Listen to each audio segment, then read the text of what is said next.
Well, Coach Bob Kornely. And Bob, you guys ran off to a pretty big win over Standing Rock, North Dakota. Can you tell me a little bit about the game? You guys seem to play pretty well and seem to be rolling here. Yeah, I think in a game like that, when you're playing a team like Standing Rock who's struggling, you just look for improvement in your kids, and you look for them to come out with the, intensity and play well. And I think we did that. We got off to a great start right away. We took the ball, and our first play from scrimmage, Will Marshall takes us on a 70-yard run, and gets us fired up and going for that. Then defensively, the kids played well. We overall we held them to 2 yards total offense and one first. So defense put us with the short field all night. Ryan Burnett really played well. He had 3 rushing touchdowns. It's really aggressive in that department, and 1 passing touchdown. So altogether 4 touchdowns. He was, a big factor in that game early on there too, and getting off to a good start. And David Espinoza also chipped in offensively. Some guys that didn't normally, chip in got a chance to do some scoring and get some stuff for us in that first quarter of that game. Then ended at halftime. We were able to get junior varsity in there and get them success. They even put a drive together for a score. So all in all, pretty decent night for the Falcons.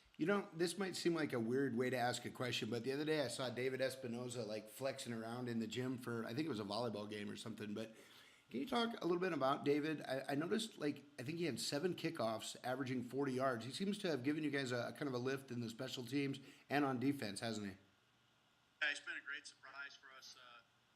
Coming in and as our kicker, we want somebody athletic back there who can do it. He's had some games where he probably could have had more yards and kickoffs, but we've asked him to more controlled kick away from speedy guys. So whatever the game plan is there as a kicker, he's executed for us.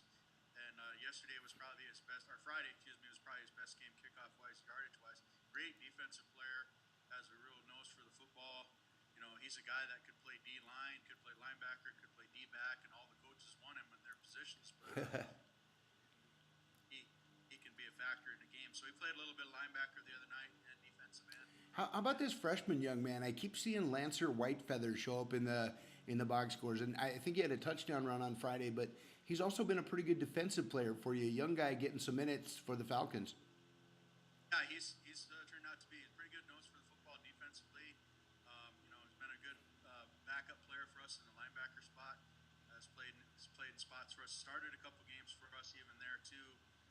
He's played a little bit of JV quarterback for us, but also a little JV running back too. So we'll have to find where he's best fit for that. But he gives us something out of that freshman class. Coach, we've talked a little bit over the past few weeks about the offensive line, and I kind of wanted to concentrate on the defensive line today. It looks like Danae Blackhorse had a pretty big game. He was named your defensive MVP, and I'm looking down the fumbles recovered list, and a lot of your guys like Gabaldon, Jaden Cattell were right there with the nose around the ball. How's the D line doing right now?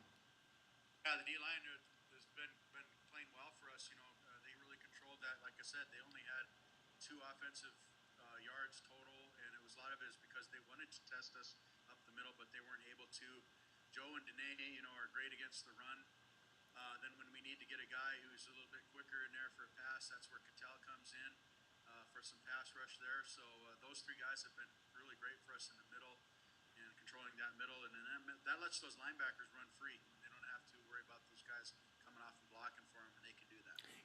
I've seen the offensive explosion from Mark Rogers and Josh Rowland, but you mentioned William Marshall off the top. He had that 70-yard sweep around left end, but he also ended up with 127 yards rushing. I mean, that kind of gives you guys a little bit of another weapon out there. How's the offense performing? It looks like you guys are really clicking on all cylinders. We're really been.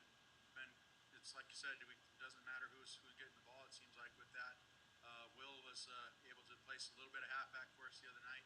It's something we want to try. He's got great speed too. He can run a 4.7 40, and Nice. he can. But he's been mainly our fullback up the middle. He's getting better at his up the middle stuff too. He's starting to do that as well. Gives us another weapon, and David gives us another weapon.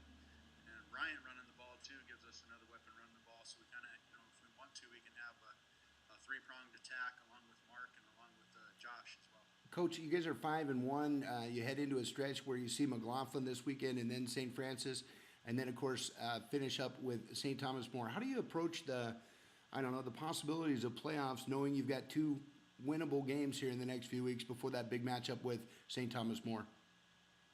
It's like I said, you never want to look at it, any game as a gimme. So you want to step up and see that improvement out of your kids.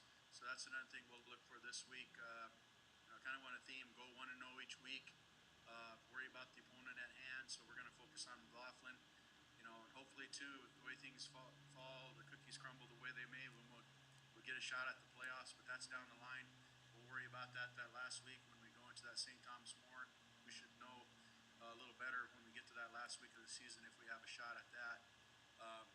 Again, we want to just work on the Falcons. We want to work on improving and taking forward each week. We did a good job of that. Like I said, when you're playing some teams that aren't very successful, it kind of makes it hard to get fired up. But I think the boys are hungry still, and they want to play well. And I'm looking forward to this McLaughlin game. I think that'll be a little bit better test than Manning Rock gave us. Sure. And for us to shine on our senior night. This is going to be our senior night and our parent night. So I hope the boys are inspired to play hard for those people, parents and seniors. Very good. Thank you, Coach Bob Kornely.